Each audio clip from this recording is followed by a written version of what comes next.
Currently, I'm just on my prayer walk right now. It's been a while since I've done this. I just come out, just take a little walk, cry it out if I can, if I have anything to cry about, as well as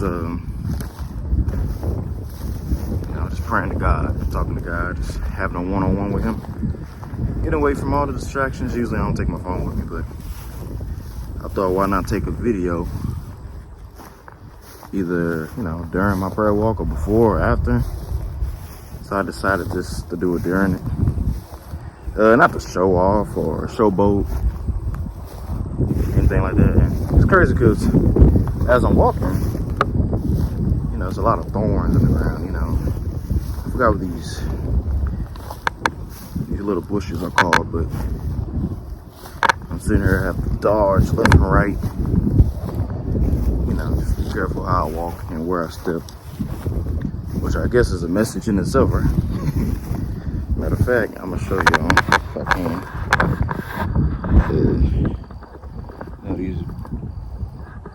I was supposed to post something Sunday, but I forgot why. I think I was just down and out, a little depressed that day, a little stressed. In general, really, I ain't gonna lie. So I was like, you know what, let's go on this prayer walk. Let's get something out. Let's not linger no longer. Let's just get something going, But I don't know. Life has been something else, still in the journey of, obviously, of my faith. Trying not to waver from that. It's been 2 weeks, just about 2 weeks now, since since me and my wife had our twins. And like I stated in my last video, now we got 6 babies. I am truly blessed, I really am. And like I said in my last video as well, I believe strongly that children are a blessing, they're not a curse. Actually, part of the physical blessings in the Bible where God will bless them, bless people with children, and if you don't have children, that don't mean you're not blessed, It's not the only factor, I don't know, I'm just out here. I just want to record, just document my experiences in life. That's why I got my channel, especially my journey with God, because He's the number one, and it's all about Him, man. We're here to serve Him at the end of the day.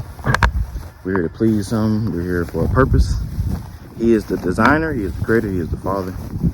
And so after I discovered in His word how precious we are and how much He loves us, and of course He gives us free will so we can do what we please with our life, but I'd rather please Him in my life, And so that's the walk that I'm on, that's the journey. And I'm literally on a walk and on a journey, I guess you could say, right? It's been a battle, man. I was real frustrated about Wednesday night. It's Friday right now, Friday afternoon.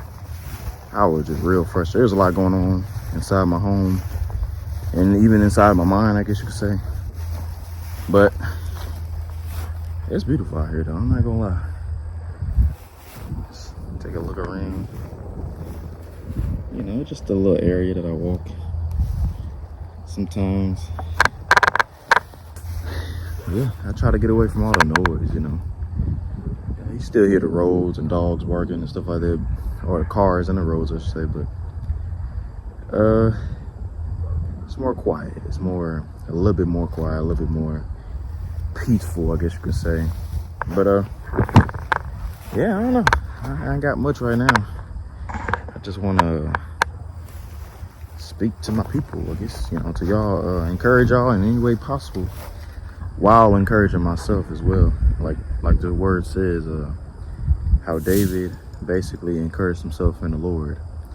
And I think that's very significant, and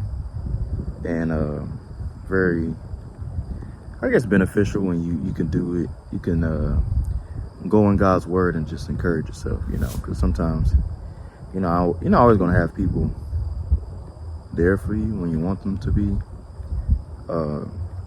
But one thing is true, that God is always there. And you may not hear his voice, you may not get an impression from him. You might not be able to conjure up a scripture in your mind, but understanding that God is always present, no matter what. That's what really helps me to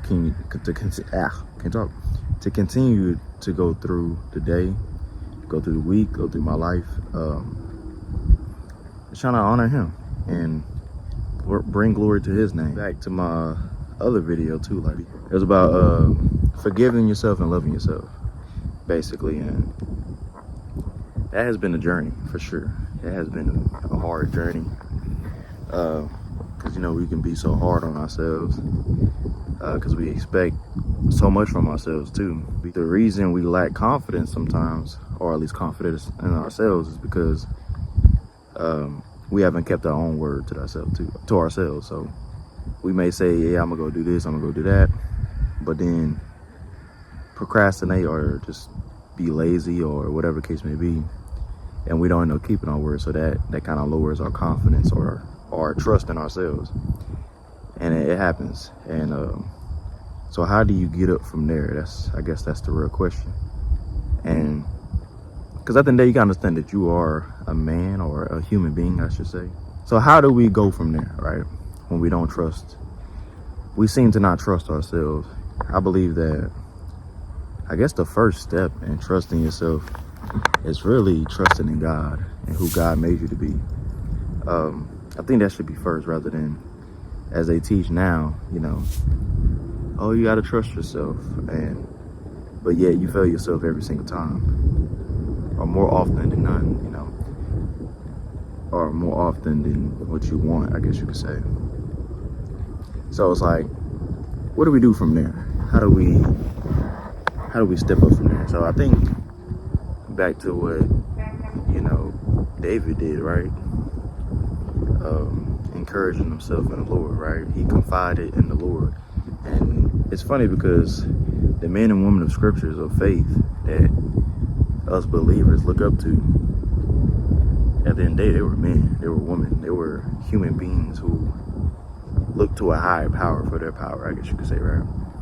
And it's sort of like I was reading, I felt the Lord lead me to Joshua 6 about Gideon, about the little story of Gideon, and how, you know, what was going on at the time was the Midianites were pretty much beating up on Israel. And the reason they were beating up on Israel is because of Israel's idolatry and basically the sin against God. So God allowed their enemies to prevail against them.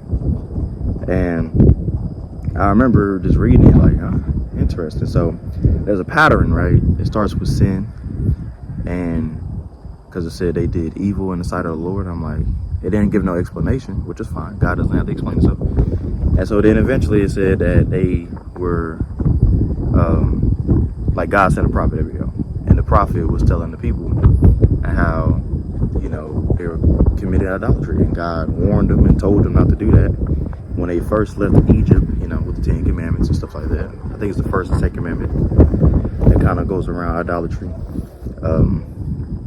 And so what I kind of concluded so far, because I'm still learning, of course, I'm always learning, more revelation on top of revelation, you know? But what I kind of concluded was that basically, like, your sin, like in this case idolatry, right, which I have faced myself, because, you know, like I mentioned in one of my videos about pornography and masturbation, just relying and trusting in them, or in that, because of you know, I guess in life you always find that crutch, or find something to so-called help you get through your day or get through life. It's sort of like cigarettes or marijuana or you know, alcohol and any other thing that people get addicted to, right? TV, gaming, you name it, you know, you can make anything into a sin, or idol in this case, right? And so with the Midianites, they were causing them to be in poverty, right? Because they was cutting all this food, their food sources, all they were stealing from them, they was pillaging and basically just beating them up, right? Bullying the Israelites. God allowed that because he took his power away from them because of their sin of idolatry, because they were trusting in other gods or in other idols and things that are outside of God. He took that power that that he gave them, right? He gave them his spirit, right? To protect them, to provide for them, all that good stuff. And he took it away from them. And in turn, poverty came over them, right? Because of their sin, poverty came over them. I'm talking about complete poverty, right? Struggling for food, struggling for water, struggling for shelter, struggling for clothing. True poverty, right? And so I was like, that's interesting. So I was like, asking God, because in my life currently I'm dealing with poverty, right? I'm dealing with, I guess just being broke, living paycheck to paycheck, just financial woes, I guess you could say. But anyway, so it's like, does have idolatry, right? Something that I've committed, right? Something that I have done. I put my trust, like when I'm angry, when I'm sad, when I'm happy, I always tend to go to pornography or to masturbation, or, it's basically the same thing, for me at least. I go to that to relieve my pain or to relieve my joy, I guess you could so-call joy, or whatever your case may be. And I realized that, obviously, well, not just now realizing it, but in general realizing that that's idolatry.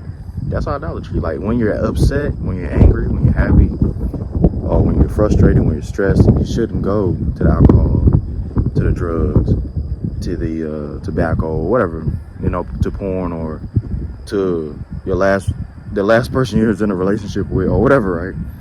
You shouldn't go to these things. We should go, especially as Christians, as believers, we should go to Christ. We should go to God, right? And getting an understanding from him, and not relying on our own strength to try to relieve ourselves, which ultimately just makes the hole in our hearts bigger.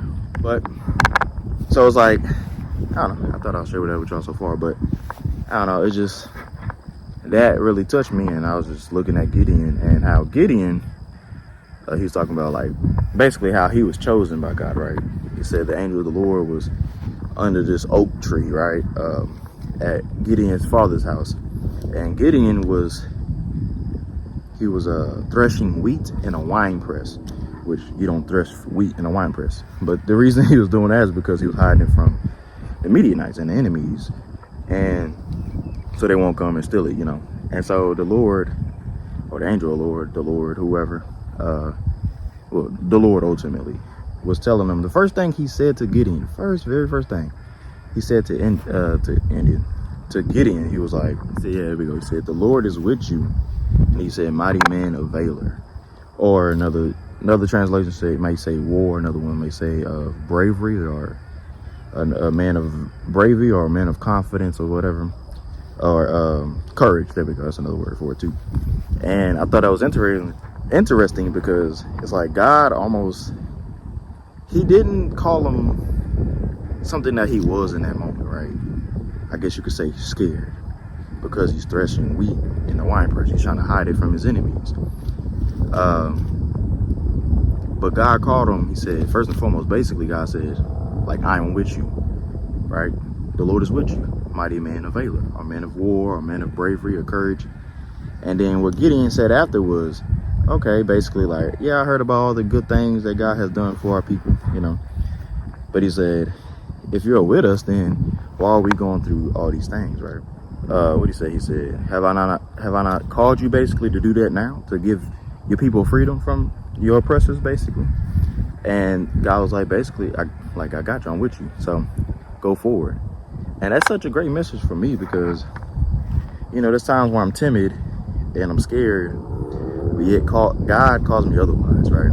He calls me, and it's not just me, obviously. I'm one single man out of millions or thousands of followers of Christ, but he calls us, I should say, right? He calls us that bravery person, that person to go forward and change our people's lives for, at least for Gideon, it was like 40 years before, they had 40 years of peace after that, before, the next generation of people started acting up again and went back into, we know Judges. If you're at Judges, then it goes up and down, up and down, up and down, But,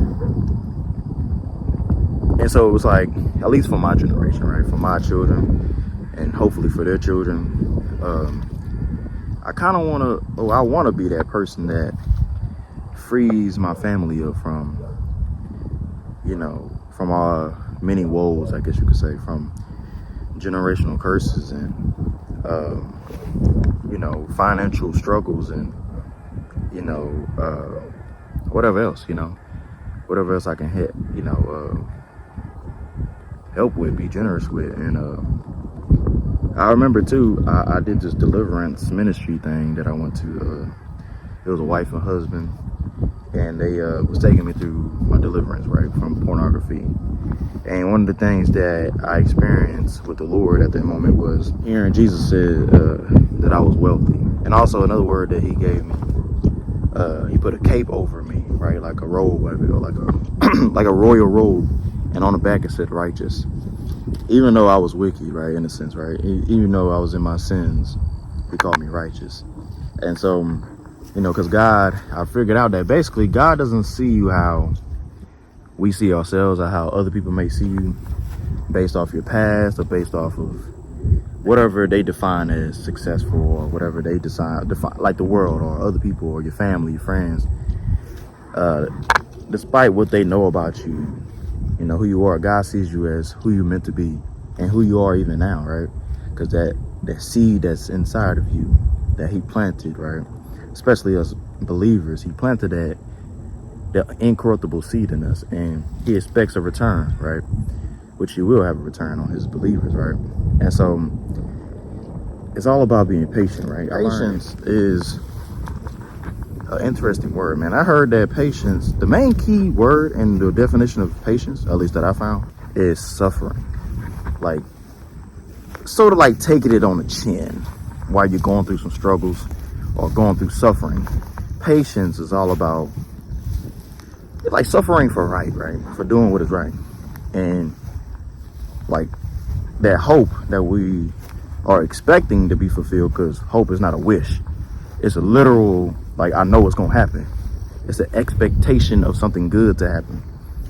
And so while we're having faith in the now, we're hoping towards the future, but in between, gotta have patience, right? And so just like Israel was in the wilderness right after they've been saved dramatically from Egypt, they have to go along the wilderness journey, right? Sort of like this walk that I'm taking, this wilderness journey. And even within the wilderness journey, God was providing for them, right? But the first test that God had gave them was right after they got delivered, they started to walk in the wilderness, and the first thing that God took them was this pool, right? Was this pool, I think it was a pool of, they call it bitter waters, basically. And the water was bitter. And they started complaining. They started murmuring. They started talking mess about Moses. Like, basically, like, Moses, this idiot, brought us to this bitter pool. And now what? You know, now we look at us. We're going to die now, you know. But Moses, the first thing he did was pray. He didn't complain. He just prayed. He was probably like, man, but he's probably like, what? Why are we here? Not even why we're here, but like, huh? You know, because he's their leader, even though low-key God was their leader. And Moses knew that. But they was complaining to Moses or complaining about Moses. But to Moses' mind, he's like, no, the Lord led us here. And which is interesting. Like, why would God lead them deliberately to a bitter pool of water? And it's to test them. And it's not that God doesn't know what's in your heart.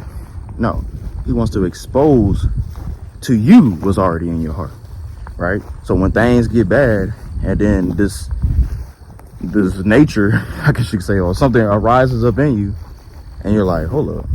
If you can at least consider in that moment, like, oh dang, I'm wilding right now. I'm acting up. Like, okay, God is right there trying to show you something. Like, hey, you have this. And right now, you're in a journey of getting from, you know, from your enemies, right? Your sins, your past life. And of course, in your wilderness journey, yes, you fall, yes. But yes, you fall, yes, you trip up, yes, you do all these things. But the Lord is right there. He's showing you, like, look, that's why you need me. That's why you got to trust in me. Because I'm here to cleanse you up. So then when you make it to the promised land, you won't squander it. You won't mess it up. You won't you know, mess up the rest of your life and even the generations to come, like your children after you and their children, based off of what you did in your now, or for us, right now, being obedient, having faith, not complaining, not murmuring against the Lord, and just taking it on the chin, I guess, you know. It's not like we deserve to be saved. We don't. You know, that's why it's called grace. It's an undeserved gift, undeserved favor. And so at the end of the day, it's like we can't sit here and complain, because not like we don't deserve it, but at the same time, that's not why God is doing it. He's doing it because he wants to bring out the dross, you know, out of his gold, you know, bring out all the gold, all the metals that don't belong in the gold, so he can make you into 24 karat gold, pure gold. And so then when you make it to the promised land, or to the goal, or to the blessings that God has for you, you won't mess it up. Now, of course, even in the promised land, you have temptations, you have things that arise, but you will be chastened so much, or you'll be trained up so much that at that moment you will pass your test. You know, you'll pass those tests. And so as long as we remember to, man, who was the one that saved me from my sins, or from Egypt? Who was the one that saved me from the wilderness journey, right? Who was the one that preserved me in my wilderness journey, gave me everything I needed when I needed it, right?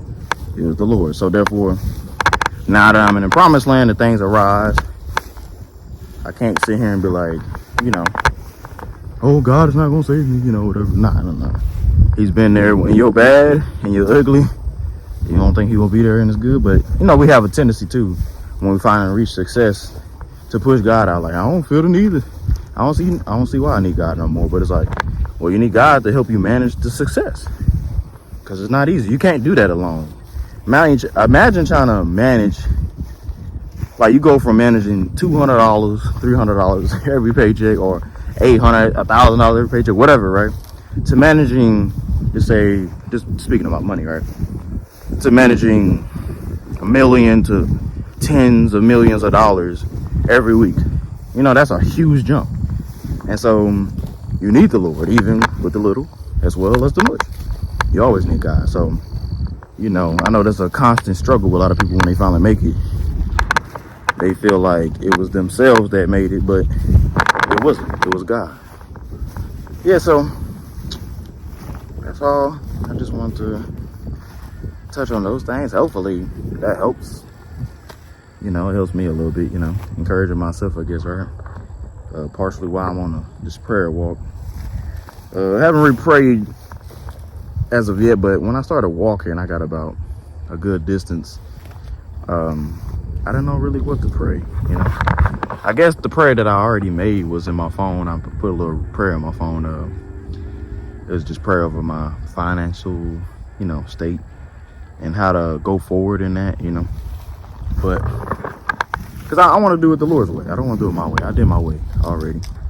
I made lots of money in some seasons. I made, or at least that I think is lots of money, right? But lots of money in some seasons. I made little to no money in other seasons. Probably more often than, you know, that I made more money. But, and so it's like money fluctuates, right? It's up and down, right? Bills always come every single month. There's always bills on bills, unless you want to live homeless and not have at least decent things. You don't want, you know, you want your lights on and have water and food in your kitchen and stuff like that. You gotta have some money. And, to a certain degree, you know, because I believe God will provide that too, you know. But because he provided for all things, you know, money too. And so, but it's like, it's such a up and down thing. That's how I realize when it comes to money, when it comes to finances, when it comes to bills, when it comes to, and so it's like, why slave away for these things? And I mean, I don't know, it's like slaving away when it comes to your emotions, because your emotions up and down, up and down, up and down. Got good days, you got bad days. It's just like the weather. Good weather, bad weather. Finances is the same too. You're not always gonna be up if you're up. You're not always gonna be down if you're down. And so just letting the Lord, or even like farming, right? With the language of farming and agriculture, when it comes to like your cattle, your sheep, your goats, and all this. There's times when your flocks is producing. There's times when your flocks are not producing, right? There's times when your crops are producing. There's times when they're not producing. And so it is part of life, you know. But why slave away? when God can easily drop whatever you need right in your lap. Now, if God tells you to do something, yeah, of course, go do it. But I don't know. That's just my mind, I guess. That's how it works. But yeah, I'm gonna let y'all go though. I'll go ahead and finish this walk up. But y'all have a blessed day. Y'all stay black, stay beautiful, loving, authentic, courageous, and out.